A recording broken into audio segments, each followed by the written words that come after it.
जब आप पेपर देने जाएं तो अपने अंदर बिल्कुल घबराहट ना पालें, क्योंकि फर्स्ट मीटिंग जीएस हो चुका है। जब सेकंड मीटिंग सीसेट का पेपर होगा तो ऑलरेडी प्रेशर बहुत भी होगा और गर्मी भी बहुत है। इस समय खासकर उत्तर भारत में खतरनाक तरीके से गर्मी पड़ रही है। मध्य प्रदेश, उत्तर प्रदेश, बिहार और दिल्ली में, राजस्थान भी है उसमें। तो यहां से जो विद्यार्थी जुड़े हुए उनको ये बात ध्यान रखना चाहिए कि इस समय गर्मी का प्रकोप चरम पर है।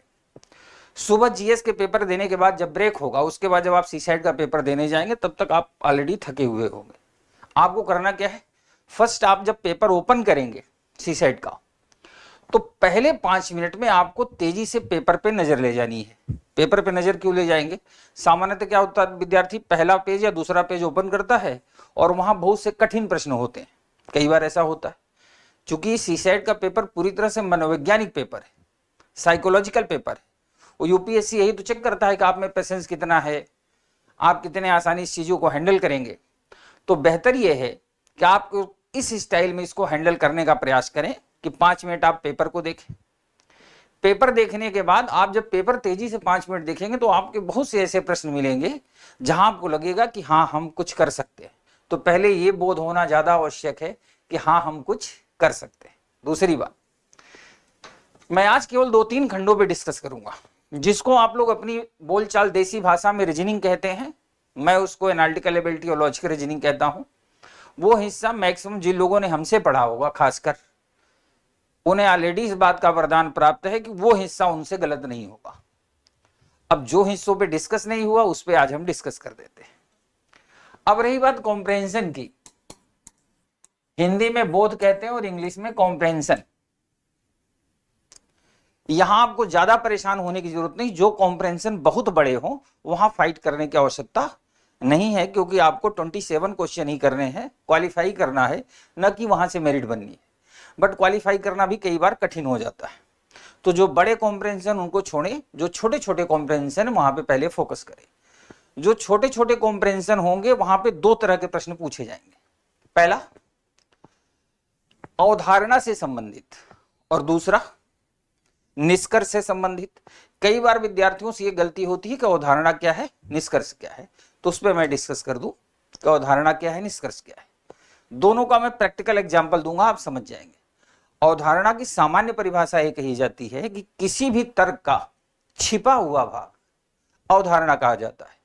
छिपा हुआ भाग का मतलब, जैसे मान लिया कोई स्टोरी आप लिख रहे हैं, कहानी है ना, या कई बार आपने लोगों का व्हाट्सएप स्टेटस देखा होगा, फेसबुक स्टेटस देखा होगा, लोग पोस्ट डालते हैं कि दुनिया में इतना गम है, मेरा गम इतना गम है, या डालते हैं कि दुनिया में वफा नाम की चीज नहीं मिलती, है ना।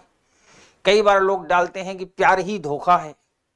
कई बार लोग डालते हैं कि हम शेर हैं, हम जीत के रहेंगे, है ना। कई बार लोग डालते हैं कि जब तक फोड़ेंगे नहीं तब तक छोड़ेंगे नहीं। ये सब स्टेटस पड़ता है, कई विद्यार्थी लोग डालते हैं। इसका मतलब ये हुआ कि जो उन्होंने स्टेटस डाल दिया है ये उन्होंने कह दिया, यानी वो स्टेटस अगर उन्होंने डाला है तो इसका मतलब उनके दिमाग में कोई बात चल रही होगी। जैसे जो लोग यूपीएससी की तैयारी करते हैं वो जनरली स्टेटस डालते हैं, impossible says I am possible. इसका मतलब उनके दिमाग में क्या अवधारणा थी कि वो ये बताना चाहते हैं कि दुनिया कितना भी इम्पॉसिबल कहे, असंभव मेरी नजरों में संभव है।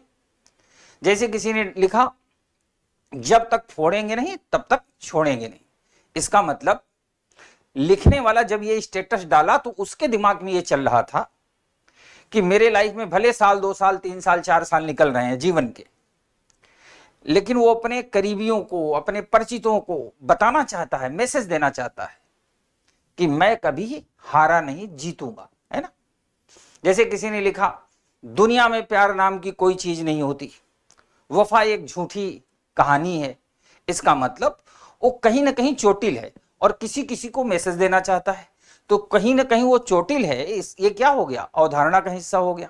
अब आते हैं निष्कर्ष पे। निष्कर्ष अवधारणा नहीं होता, निष्कर्ष सीधा सीधा आता है। जैसे फॉर एग्जांपल, एक लड़का और लड़की दोनों डिग्री कॉलेज में पढ़ रहे हैं, एज दोनों की नियर अबाउट मोर देन 21 है। ये आप एग्जाम्पल ज्यादा बेहतर समझ पाएंगे। अब दोनों में दोस्ती है, प्यार बढ़ गया और ये प्यार की बात घर वालों को पता चल गई, लड़के के घर वालों को भी और लड़की के घर वालों को भी। जब पता चल गई तो उन्होंने डांटा नहीं, उन्होंने कहा कोई बात नहीं बेटा, हम बात करते हैं। तो लड़के के घर वाले लड़की के घर वाले गए, बात किए, ध्यान सुनना, गए बात करके पापा आ गए।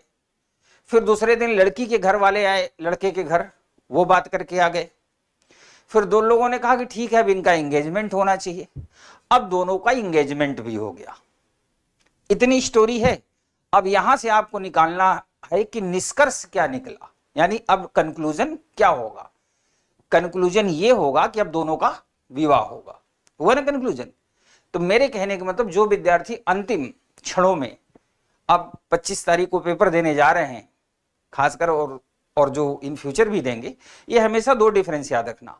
अवधारणा का मतलब पीछे का हिस्सा जो सामने वाले के दिमाग में चल रहा था, और निष्कर्ष का मतलब अब जो आने वाला है, प्रेजेंट। तो समझ गए। अब हम आपको सीधा ले चलते हैं प्रश्न की दुनिया में, कुछ आपको प्रैक्टिस करवाते हैं।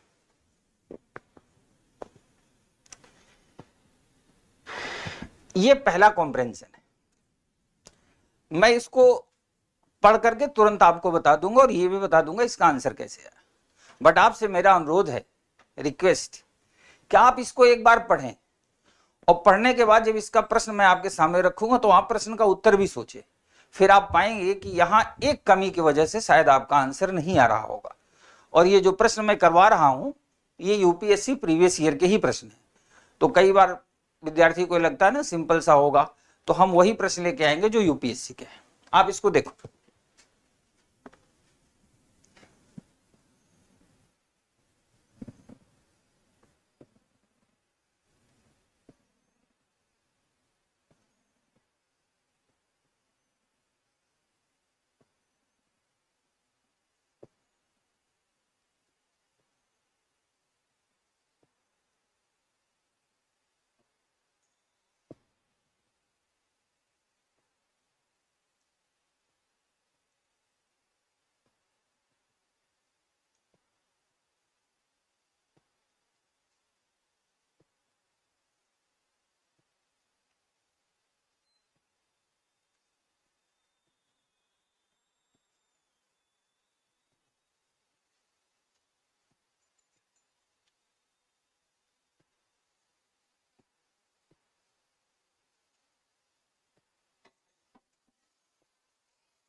अब मेरे ख्याल से आप में से मैक्सिमम लोगों ने या सभी लोगों ने इस कॉम्प्रेंशन को पढ़ लिया होगा। अब मैं आपको ले चलता हूं प्रश्न की दुनिया में। या प्रश्न की दुनिया में ले चलने से पहले मैं कॉम्प्रेंशन को पढ़ता हूं और आपको ये बताता हूं कि यहां पर एक पॉइंट ऐसा है जहां पे आप रुक रहे होंगे, और जब रुक रहे होंगे तो वहीं से समस्या पैदा हो रही होगी।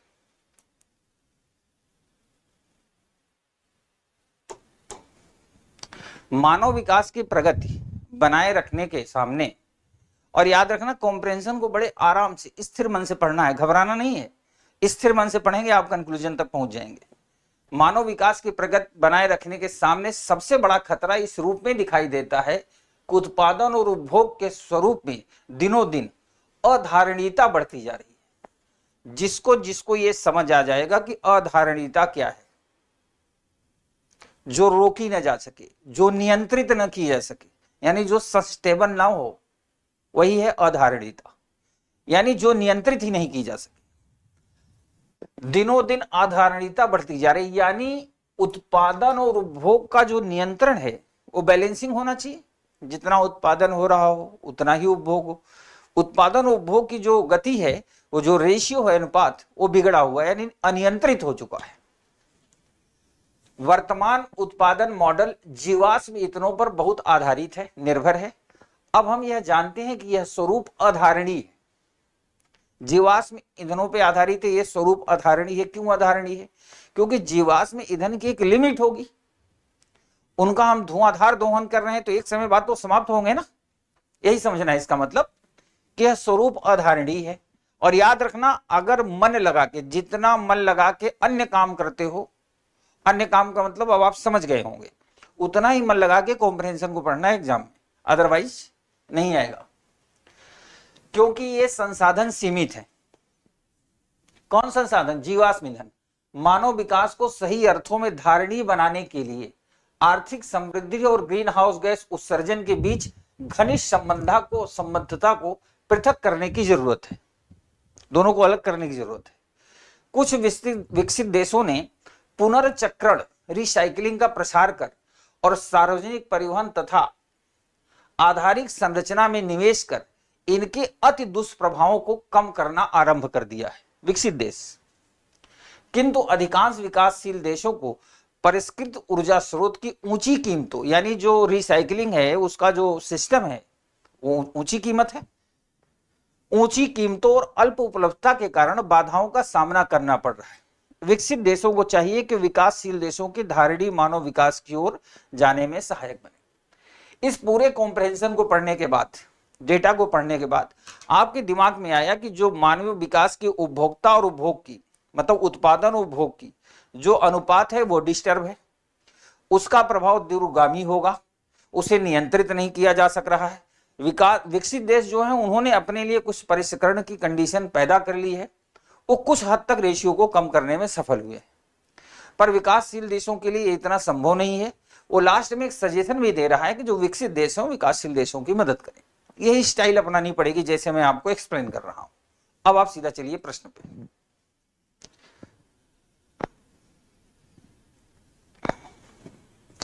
आराम से देखना, निम्नलिखित में से किसके किनके कारण उत्पादन के स्वरूप में अधारणीयता आ गई है? किनके कारण आ गई है? एक तो आ गई है जीवाश्म ईंधनों पर भारी निर्भरता के कारण, पहला तो ये, इसीलिए अधारणीयता आई है ना। दूसरा, संसाधनों की सीमित उपलब्धता, ये बात भी हम चर्चा कर चुके हैं। एक तो जीवाश्म ईंधनों पर आधारित है, दूसरा वो संसाधन भी सीमित है। तीसरा, पुनर्चक्रण का प्रसार, इसकी वजह से अधारणीयता नहीं आ रही है। पुनर्चक्रण मतलब रिसाइकलिंग का जो प्रसार नहीं हो रहा है, रिसाइकलिंग तो अपनी अपनी बात है ना, उसके प्रसार का इसका लेना देना नहीं है। रिसाइकलिंग से अधारणीयता के रेशियो में थोड़ी कमी आएगी, अधारणीयता नहीं बदलेगी। तो first and second option A is the right answer. ठीक है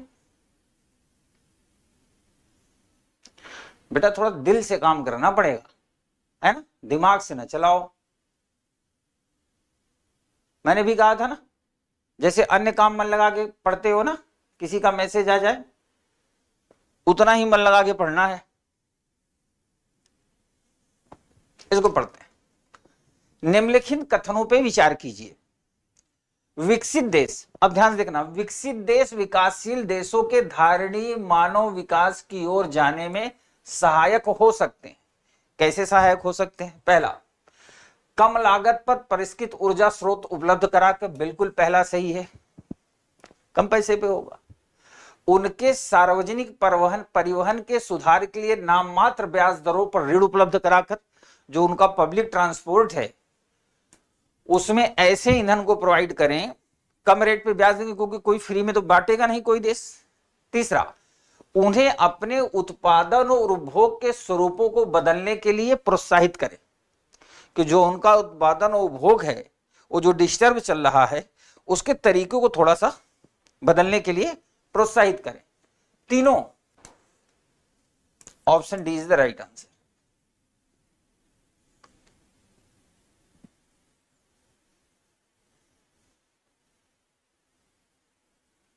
कोई जल्दबाजी ना करो यार, कोई जल्दबाजी नहीं।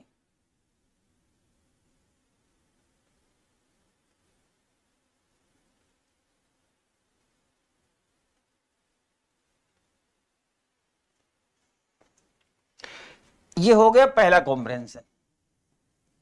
मैं आपको फिर बता दूं, अब दूसरे बोध की ओर चलने के पहले अब आप अपने दिमाग को थोड़ा सा रिसाइकल कर लें। जब इसको पढ़े ना, जैसे पूरा जो कॉम्प्रिहेंशन पढ़ा था वो अधारणीय क्यों था? उत्पादन उपभोग की डिस्टर्बेंस की वजह से, और वो डिस्टर्बेंस किस पे आधारित था? जीवाश्म ईंधनों पर आधारित था। उनकी उपलब्धता धीरे धीरे अभी सीमित है, आगे चल के एकदम समाप्त हो जाएगी। विकसित देश ने अपने लिए एक मॉडल बना रखा है रिसाइकलिंग का, लेकिन रिसाइकलिंग की भी एक लिमिट होती है ना। जैसे आपने देखा होगा वो गन्ने के जो जूस पिलाते हैं, देखा है कभी? पहले गन्ने को सीधा डाल दिया, बेचारा जूस निकाला, फिर उसको मोड़ते हैं सेकंड फोल्ड करके, फिर लगाएंगे, फिर जूस निकला। अंत में जो जूस हाथ से निकालते हैं ना, मशीन वाला नहीं, हाथ से, मैंने कई बार देखा है कि उसको लगा के उसके ऊपर चढ़ के खड़ा हो जाता है, हैंडल के ऊपर पूरी ताकत लगा देता है, यानी गन्ना चिल्ला पड़ता है कि रोक दो मेरे मालिक, रोक दो। ये है रिसाइकलिंग।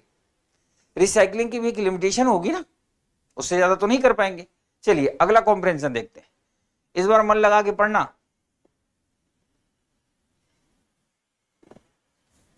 सारे यूपीएससी के हैं,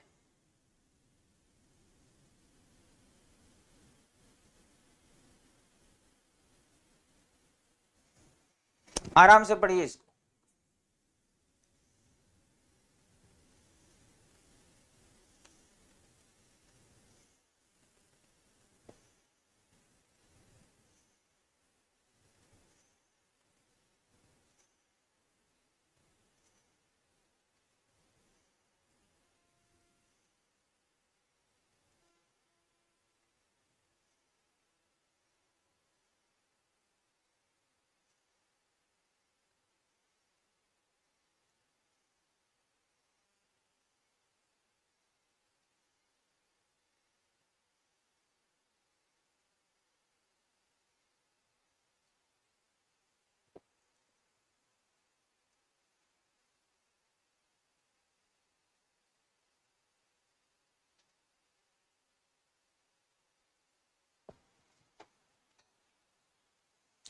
हाँ, बिल्कुल अपना सफर।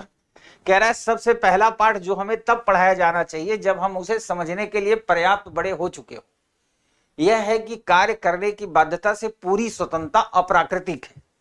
यानी कार्य करने की जो बाध्यता है उससे पूरी स्वतंत्रता क्या हो जाती है, अप्राकृतिक हो जाती है, रोक लगती है, और इसे गैर कानूनी होना चाहिए, क्योंकि हम कार्यभार के अपने हिस्से से केवल तभी बच सकते हैं जब हम इसे किसी दूसरे के कंधे पे डाल दें, है ना।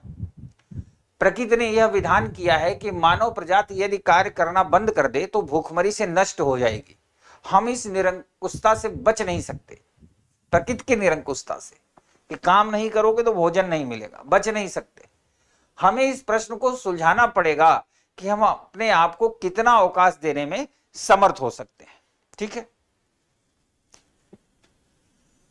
उपरोक्त परिच्छेद का मुख्य विचार है मनुष्यों के लिए आवश्यक वे काम करें ना, कार्य एवं अवकाश के मध्य संतुलन होना चाहिए। कार्य करना एक आवश्यकता है जिसे हमें सामना करना ही पड़ता है।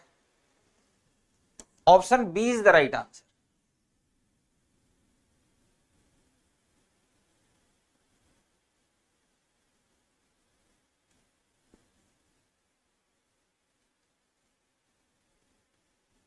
ठीक है बच्चा, now we are going for the next. इसको देखिए,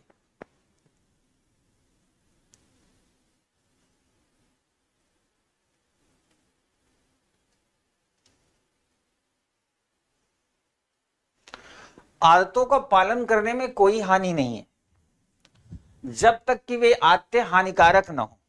आदतें बड़े काम की होती हैं, ये भी याद रखना, है ना। जैसे किसी को जल्दी उठने की आदत है, किसी को जल्दी सोने की आदत है, आदतें होती हैं। आदतें ही क्या कहलाती हैं, धीरे धीरे वो एप्टीट्यूड में कन्वर्ट हो जाती है ना, तो उसी को तो हम पॉजिटिव में कन्वर्ट करते हैं। आदतों का पालन करने में कोई हानि नहीं जब तक कि वे आदतें हानिकारक न हो। वास्तव में हम में से अधिकांश लोग आदतों के पुलिंदे से शायद कुछ अधिक ही व्यवस्थित होते हैं। हम अपनी आदतों से मुक्त हो जाएं तो जो बचेगा उस पर शायद ही कोई ध्यान देना चाहे। हम इनके बिना नहीं चल सकते। वे जीवन की प्रक्रिया को सरल बनाती हैं। इनसे हम बहुत सी चीजें अपने आप करने में समर्थ होते हैं जिन्हें यदि हम हर बार नया और मौलिक विचार देकर करना चाहें तो अस्तित्व एक असंभव उलझन बन जाएगा। लेखक का सुझाव है कि आदतें हमारे जीवन को कठिन बनाती हैं ना, हमारे जीवन में सटीकता लाती हैं, ये हो सकता है। हमारे जीवन को जीना आसान बनाती है, ये भी हो सकता है। हमारे जीवन को मशीन बनाती है, ये बिल्कुल नहीं होगा। अब आप अगर बी और सी को देखेंगे, so option C will be right answer.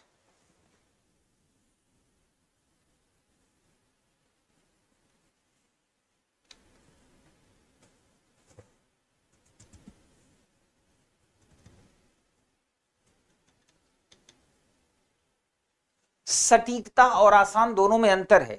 पहले भाषा को समझना। सटीकता मतलब क्या होता है, पॉइंटेड, पॉइंट टू पॉइंट, उसे कहते हैं सटीकता। सटीकता के साथ आक्रमण किया, सटीकता के साथ निशाना लगाया, है ना। सटीकता नहीं होगा, सटीकता तो अलग बात हो गई। अब ये अलग की बात है कि सब चीजों का एक ही अर्थ समझते हो। अगले कॉम्प्रिहेंशन पे चलने से पहले मैं उन लोगों को फिर बता दूं जो यूपीएससी में सीसेट की वजह से रुकते हैं, और उन लोगों को भी बता दूं जो आईआईटीएन नहीं है, यानी आईआईटी बैकग्राउंड के नहीं है, वो बीएससी हो, एमएससी हो, मैथमेटिक्स से हो, बायो से हो, एमबीए हो, बीए हो, एमए हो, एमकॉम हो, सबके लिए कठिन टास्क है। तो सीसेट के लिए एक बात याद रखें कि कॉम्प्रिहेंशन में जो भी दिया होगा, हो सकता है कभी आपने उसके बारे में कुछ और पढ़ा हो एक्चुअल बुक में, और कॉम्प्रिहेंशन में वो ना दिया हुआ हो, तो आपने जो पहले पढ़ रखा है उसको दिमाग में नहीं चलाना। जैसे मान लिया उसने स्वतंत्रता संग्राम की कोई स्टोरी लिखी है ना, और उसमें दे दिया कि दशरथ माझी का सबसे बड़ा योगदान था देश को स्वतंत्र कराने में, तो अब आपको वहां यह दिमाग नहीं लगाना है गांधी जी ने क्या किया था। अब आपको वहां पर जो भी पॉइंट पढ़ना है दशरथ माझी जी से रिलेटेड पढ़ना है, समझ गए। तो यानी जो आपका पूर्व ज्ञान है उसकी खिचड़ी नहीं बनने पाई, ये जरूर ध्यान रखना। अगला प्रश्न, मेरे ख्याल से इसको सभी लोग कर लेंगे, ट्राई करो, पूर्व धारणा से संबंधित है।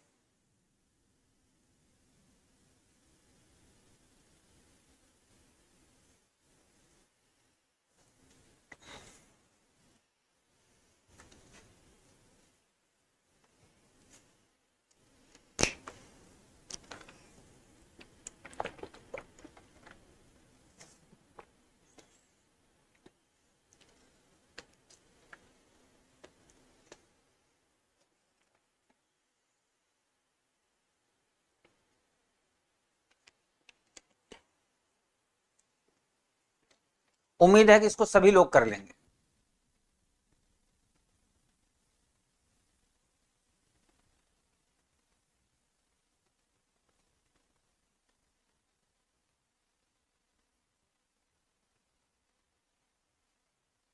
बहको नहीं, इस अभिकथन में किंचित से कहीं अधिक सच्चाई है कि सामयिक घटनाओं को बुद्धिमत्तापूर्ण व्याख्या करने के लिए प्राचीन इतिहास का कार्यसाधक ज्ञान होना आवश्यक। कार्यसाधक मतलब जो हमें ज्ञान हो वो एक्टिंग नॉलेज में हो, एक्टिंग नॉलेज मतलब जिसको हम प्रैक्टिकल अप्रोच ले सकते हो।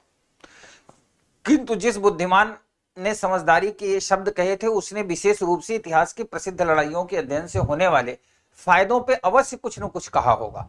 लड़ाइयों के भी अपने फायदे होते थे, है ना, कुछ पॉजिटिव कुछ नेगेटिव, क्योंकि इनमें हम में से उनके लिए सबक शामिल है जो नेतृत्व करते हैं या नेता बनने की अभिलाषा रखते हैं। इस तरह के अध्ययन से कुछ ऐसे गुण विशेषताएं उद्घाटित होंगी जिनसे विजेताओं के लिए जीत परिचालित हुई हो, और वे कतिपय कमियां भी जिनके कारण हारने वालों की हार हुई, और विद्यार्थी यह देखेगा कि यही प्रतिरूप सदियों से लगातार बार बार पुनर्घटित हो रहा है। उसने इतिहास से जो सबक लेने को हमें बोला है, उसने इतिहास में हड़प्पा की खुदाई से सबक लेने के लिए नहीं बोला, उसने लड़ाइयों से सबक लेने के लिए बोला है।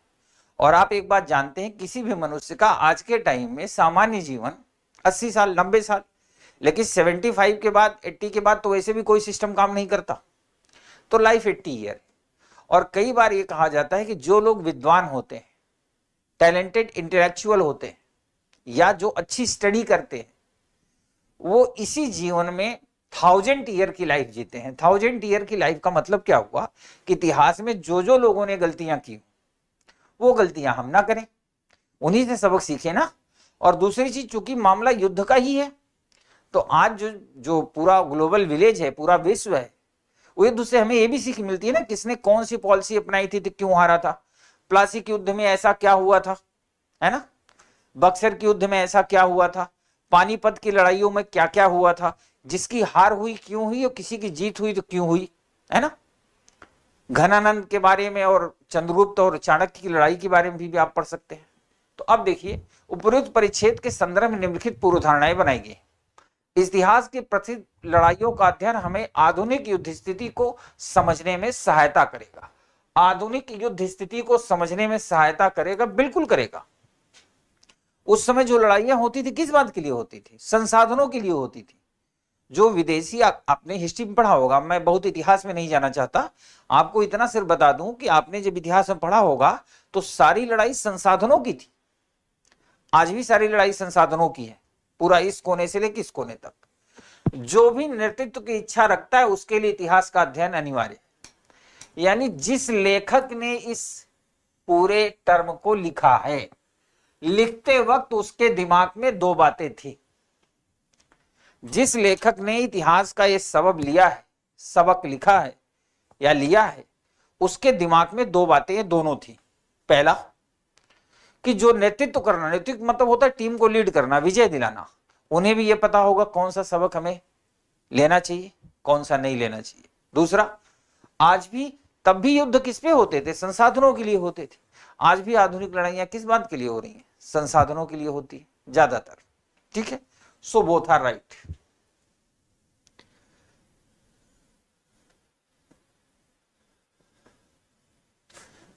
कॉम्प्रहेंशन यानी बोथ पे ये 5 क्वेश्चन में लेके आया था। चूंकि आज अब एक तो एग्जाम नजदीक है, दूसरा क्लास में सब कुछ पढ़ाना संभव नहीं हो सकता था, तो आज की क्लास में कॉम्प्रहेंशन के ये 4 डेटा हम ले आए थे, जिसमें 5 क्वेश्चन बने।